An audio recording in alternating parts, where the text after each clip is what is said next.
ഗണേഷി, നമസ്കാരം. നമസ്കാരം.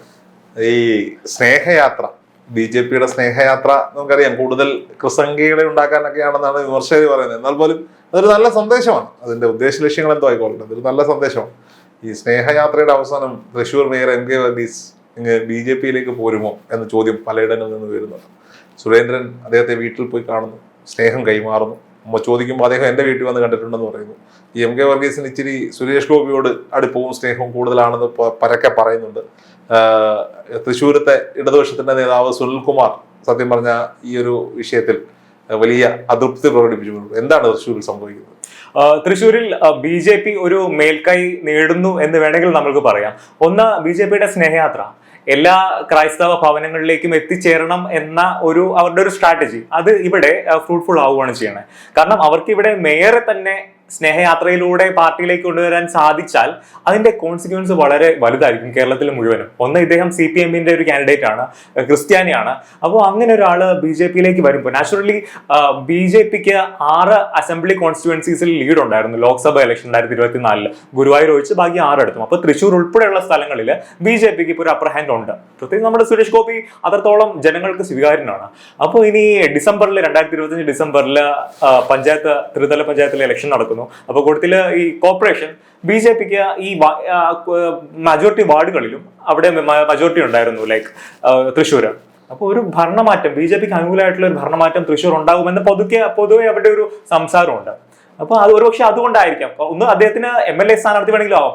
BJP-ക്ക് MLA candidates വേണമല്ലോ. ജനകീയനായിട്ടുള്ള ആൾക്കാരെ BJP പുറത്തുനിന്ന് കൊണ്ടുവരാൻ ശ്രമിക്കുകയാണെങ്കിൽ നാച്ചുറലി MK വർഗീസിന്റെ ഒരു ജനകീയ സപ്പോർട്ട് എങ്ങനെയാണ്? അവിടുത്തെ ഒരു ബാക്കിയുള്ള കൗൺസിലർമാരൊക്കെ MK വർഗീസിന് അനുകൂലമാണോ? അവിടെ ഇപ്പോ ഈ സുനിൽകുമാർ ഇദ്ദേഹത്തിനെതിരെ സംസാരിക്കുമ്പോഴും ഒരുപാട് CPM-ന്റെയും CPI-യുടെയും കൗൺസിലർമാർ വർഗീസിനെ സപ്പോർട്ട് ചെയ്ത് പുറത്തു വരുന്നുണ്ട്. അപ്പൊ നാച്ചുറലി അതിനർത്ഥം അവിടെ ആൾക്കാർക്കാണ്, എല്ലാ പൊളിറ്റീഷ്യൻസിനും എക്സിസ്റ്റൻസ് എന്നൊരു കാര്യമാണല്ലോ. അപ്പൊ നാച്ചുറലി അവർക്ക് അവിടെ സുരേഷ് ഗോപിയുടെ ചിറകിലേറി BJP ഒരു വലിയ ശക്തിയാകുമോ എന്നൊരു ഭയം അവിടെയുണ്ട്. അപ്പൊ നാച്ചുറലി അവരും ഇലക്ഷൻസ് വരുന്നു. അപ്പൊ നാച്ചുറലി എവിടെ ഇങ്ങോട്ട് ചലിക്കണമെന്ന് ഇവർക്ക് അറിയില്ല. ഞാൻ ഇതൊക്കെ കേൾക്കുമ്പോൾ എന്റെ മനസ്സിലേക്ക് പെട്ടെന്ന് ഓടിയിടുന്നത് K. സുരേന്ദ്രന്റെ മകന്റെ വിവാഹമാണ്. അതിൽ പങ്കെടുത്ത ഇടതുപക്ഷ നേതാക്കന്മാർ ആരൊക്കെയാണ്, കോൺഗ്രസിന്റെ നേതാക്കന്മാർ ആരൊക്കെയാണ്, മുസ്ലിം ലീഗിന്റെ നേതാക്കന്മാർ ആരൊക്കെയാണെന്നൊക്കെ നമ്മൾ കണ്ടതാണ്. അപ്പൊ ഈ നേതാക്കന്മാർക്കൊക്കെ ആവാം. അപ്പൊ ഈ മേയർ എന്നൊക്കെ പറയുമ്പോൾ ഒരു രണ്ടാം കിട നേതാവായിട്ടാണല്ലോ പല ആളുകൾ കാണുന്നത്. രണ്ടാം കിടയിലും മൂന്നാം കിടയിലും കിടക്കുന്ന നേതാക്കന്മാർക്ക് ഇത് ആയിക്കൂടാ, അണികൾക്കായിക്കൂടാ എന്നുള്ളതാണോ ഇവർ മുന്നോട്ട്? പ്രത്യേകിച്ച് സുനിൽകുമാർ വലിയ വിമർശനം ഉന്നയിച്ചിരുന്നു. K. സുരേന്ദ്രൻ ഈ MK വർഗീസിനെ പോയി കണ്ടു എന്ന് പറഞ്ഞു. അപ്പൊ അതിന് മറുപടിയായിട്ട് K. സുരേന്ദ്രൻ പറഞ്ഞത്, താൻ സുനിൽകുമാറിന്റെ വീട്ടിലും പോയിട്ടുണ്ട്, ഉള്ളിയേരിയിലുള്ള സുരേന്ദ്രന്റെ വീട്ടിൽ സുനിൽകുമാർ വന്നിട്ടുണ്ടെന്നാണ്. അതിനുശേഷം സുനിൽകുമാറിന് മിണ്ടാട്ടില്ല. ഇവരെല്ലാവരും, എല്ലാ നേതാക്കന്മാരും അങ്ങോട്ടും ഇങ്ങോട്ടും വലിയ സ്നേഹമാണ്. ഇത് പൊതുവെ എല്ലാ രാഷ്ട്രീയ പാർട്ടിയിലുള്ളതാണ്. നല്ല കാര്യമാണ്, ഒബ്വിയസ്ലി നല്ലതാണ്. നമ്മളിത് സംസാരിക്കുന്ന ദിവസമാണ് കൃപേഷ് ശരത്ലാൽ വിധി വന്നിരിക്കുന്നത്. ഈ അണികൾ മാത്രമാണ് കൊല്ലപ്പെടുന്നത്, ഒരു നേതാവും കൊല്ലപ്പെട്ടിട്ടില്ല, ഒരു നേതാവിന്റെ മക്കളും കൊല്ലപ്പെട്ടു. തീർച്ചയായിട്ടും ഈ താഴ്ത്തട്ടിലാണ് ഈ വൈരാഗ്യം മുഴുവൻ. എന്താണ് അതിന്റെ ആവശ്യം? നേതാക്കന്മാരെല്ലാവരും വലിയ സ്നേഹവും വലിയ സന്തോഷത്തോടെയും അവരുടെ ഫാമിലിയിൽ എന്ത് നടന്നാലും അങ്ങോട്ടും ഇങ്ങോട്ടും മിടിക്കുകയൊക്കെ ചെയ്യുന്ന ആൾക്കാരാണ്. അപ്പോഴാണ് താഴ്ത്തട്ടിലെ പ്രവർത്തകർ അവർക്ക് ഈ ഭരണത്തിന്റെ ഒരു ബെനിഫിറ്റ് കിട്ടാത്തവരാണെന്ന് കൂടി ഓർക്കണം. എല്ലാ ബെനിഫിറ്റും കിട്ടുന്ന ആൾക്കാർ അങ്ങോട്ടും ഇങ്ങോട്ടും ഷെയർ ചെയ്ത് അവരുടെ ജീവിതം മുന്നോട്ട് കൊണ്ടുപോവുകയാണ്. ഈ മക്കൾ രാഷ്ട്രീയത്തേക്ക് കുറ്റം പറയുമ്പോഴും ഞാൻ മനസ്സിലാക്കുന്ന സംഭവം, ഈ നേതാക്കന്മാർ, ഇപ്പൊ പിണറായി വിജയന്റെ മക്കൾ ആരാണ് രാഷ്ട്രീയത്തിലുള്ളത്? അപ്പൊ സ്വാഭാവികമായും രാഷ്ട്രീയത്തിൽ നിന്ന് പണം ഉണ്ടാക്കി, രാഷ്ട്രീയത്തിൽ നിന്ന് തന്നെയല്ലേ ഇവർ പണം ഉണ്ടാക്കിയത്? ഉറപ്പായിട്ട് വേറെ ജോലിയൊന്നും ഇവർ ചെയ്തതായിട്ട് നമുക്കറിയില്ല.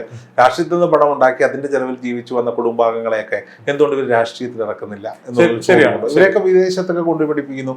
ഈ വീണ വിജയൻ അമൃത കോളേജിൽ പഠിക്കാൻ പോയ കഥ നമുക്കറിയാം. ബെർലിൻ കുഞ്ഞനന്തൻ അത് കൃത്യമായി എഴുതിയിട്ടുമുണ്ട്. ഇവിടെ വലിയ സ്വാശ്രയ കോളേജുകൾക്കെതിരെ വലിയ സമരം നടക്കുമ്പോഴാണ് അഡ്മിഷൻ എടുക്കാൻ വേണ്ടി അമൃതാനന്ദമയി മഠത്തിന്റെ വലിയ കോർപ്പറേറ്റ് കമ്പനിയുടെ കോളേജിൽ പോയിട്ട് പിണറായി വിജയൻ എന്ന കമ്മ്യൂണിസ്റ്റ് നേതാവിന്റെ മകൻ പഠിക്കുന്നത് എന്നുള്ളത് ഒരു വലിയ യാഥാർത്ഥ്യമാണ്. അപ്പോൾ അവരുടെ മക്കൾക്ക് എന്തുവാകാം. പക്ഷെ നോക്കൂ, ഇപ്പം ഉമ്മൻചാണ്ടിക്ക് ശേഷം ചാണ്ടി ഉമ്മൻ മക്കൾ രാഷ്ട്രീയത്തെ എതിർക്കപ്പെടേണ്ടതുണ്ടോ എന്ന് ചോദിച്ചാൽ എനിക്കറിയില്ല. അവർക്ക് ക്വാളിറ്റി ഉണ്ടെങ്കിൽ ജനങ്ങൾ തെരഞ്ഞെടുക്കില്ല. ഇപ്പൊ പിറോ MLA അനൂപ് ജേക്കബ് എന്ന് പറയുന്ന വലിയ രാഷ്ട്രീയക്കാരനായ നേതാവ്, അദ്ദേഹത്തിന്റെ മരണത്തിന് ശേഷം അദ്ദേഹത്തിന്റെ മകൻ ആ മേഖലയിലേക്ക്, പക്ഷെ പിന്നീട് അദ്ദേഹത്തെ പരാജയപ്പെടുത്താൻ സാധിച്ചിട്ടില്ല. ഈ ഒരു തവണ ജയിക്കുന്നത് 2 തവണ ജയിക്കുന്നത് പോലെ അല്ലല്ലോ. വീണ്ടും അവിടെ ജയിക്കണമെങ്കിൽ ഉറപ്പായി അദ്ദേഹത്തിന്റെ ഒരു ക്വാളിറ്റി ഉണ്ടാവണം. അപ്പൊ ബാലകൃഷ്ണനുള്ള ജീവിച്ചിരിക്കുമ്പോൾ തന്നെ KB ഗണേഷ് കുമാറിനെ MLA ആക്കി. ബാലകൃഷ്ണനുള്ള പരാജയപ്പെട്ടിട്ടും ഗണേഷ് കുമാർ ഇതുവരെ പരാജയം തുടങ്ങിയിട്ടില്ല. അപ്പുറത്ത് കാർത്തികേയന്റെ മകൻ ശബരിനാഥ് MLA ആയി വലിയ പേരൊക്കെ എടുത്തു, പക്ഷെ പിന്നീട് പരാജയപ്പെടേണ്ടി വന്നു ആളുകൾക്ക് മുന്നിൽ. അൾട്ടിമേറ്റ്ലി ജനങ്ങളാണല്ലോ തീരുമാനം. മാണി സാർ കേരള രാഷ്ട്രീയത്തിന്റെ അധികായനാണ് മാണി സാർ, പക്ഷെ അദ്ദേഹത്തിന്റെ മകന് പാലയിൽ ജയിക്കാൻ സാധിച്ചില്ല. നാച്ചുറലി ഒരു പൊട്ടൻഷ്യൽ ഉണ്ടെങ്കിൽ ജനങ്ങൾ അക്സെപ്റ്റ് ചെയ്യും, അല്ലെങ്കിൽ റിജക്ട് ചെയ്യും. ഇപ്പൊ അമേഠിയിൽ രാഹുൽ ഗാന്ധി തോറ്റു, വയനാട് വന്ന് ജയിച്ചു, പക്ഷേ അമേഠിയിൽ അത്രത്തോളം ഒരു സ്ട്രോങ് ഹോൾഡിൽ പോലും പരാജയപ്പെട്ടു. അപ്പൊ ജനങ്ങളുടെ കയ്യിലാണ് അൾട്ടിമേറ്റ്ലി ഇരിക്കുന്നത്. അപ്പൊ മക്കളുടെ രാഷ്ട്രീയം എന്ന് പറഞ്ഞാൽ ഒരു തെറ്റാണെന്നോ ഒന്നുമില്ല.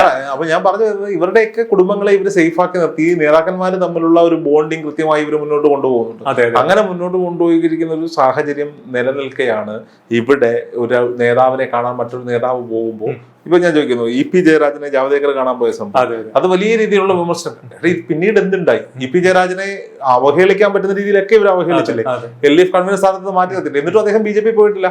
അപ്പൊ അങ്ങനെ ഒരു മീറ്റിംഗ് നടന്നിരുന്നു എന്നുള്ളതാണെങ്കിൽ അദ്ദേഹം ഇപ്പൊ എപ്പോഴേ BJP-യിൽ MK വർഗീസ് തന്നെ പറയണത്, എന്റെ വീട്ടിലേക്ക് ഒരാൾ വന്നു, എനിക്കൊരു കേക്ക് കൊണ്ടു തന്നു, ഞങ്ങൾ സംസാരിച്ചു. അതിനപ്പുറത്തേക്ക് അദ്ദേഹം പറയുന്നുണ്ട് എന്തിനാണ് എന്നെ സംശയിക്കുന്നത് എന്തിനാണെന്നാണ് ചോദിക്കുന്നത്. സ്വാഭാവികമായിട്ട് തൃക്കാക്കര തെരഞ്ഞെടുപ്പ് നടന്ന സമയത്ത് ഉമാ തോമസ് BJP-യുടെയും CPM-ന്റെയും ഓഫീസിൽ കയറി കൂട്ടി വെച്ചു. രമ്യ ഹരിദാസ് പലയിടത്തും നമ്മൾ കണ്ടതാണ് അവരുടെ ഓഫീസുകളൊക്കെ. അതിലൊക്കെ വലിയ സംഭവമില്ല. നമ്മൾ എത്രയോ ഇലക്ഷനുകൾ അടുത്ത് നിന്ന് കണ്ടതാണ്. ഇപ്പൊ നേതാക്കന്മാരൊക്കെ തമ്മിൽ കാണും, സംസാരിക്കും, വിളിക്കും, ഫോൺ വിളിക്കും. അങ്ങനെ ഒരു സംസ്കാരം ആവശ്യമാണ്. അല്ലാതെ എല്ലാവർക്കും ഈ പിണറായി മുഖമായിട്ട് നടന്നിട്ട് കാര്യമുണ്ടോ? ഈ അടുത്ത സമയത്ത് എനിക്ക് ഭയങ്കര പിണറായി വിജയൻ ഇങ്ങനെ ഒരു മുഖമുണ്ടോ എന്ന് എനിക്ക് തോന്നിപ്പോയി. ജോൺ ബ്രിട്ടാസിന്റെ മകളുടെ കല്യാണം, പിണറായി വിജയൻ നോക്കുകുത്തിയായിട്ട് ഇങ്ങനെ ഭാര്യയുമായിട്ട് പുറകെ നിൽക്കുന്നു. ജോൺ ബ്രിട്ടാസിന്റെ മക്കളൊക്കെ വന്നിട്ട് കേക്കൊക്കെ മുറിച്ച് ഫ്രണ്ട്. കേരളത്തിലെ മുഖ്യമന്ത്രി നമുക്ക് അങ്ങനെ ചിത്രീകരിക്കാനും അങ്ങനെ വന്ന് നിൽക്കും അദ്ദേഹം എന്ന്.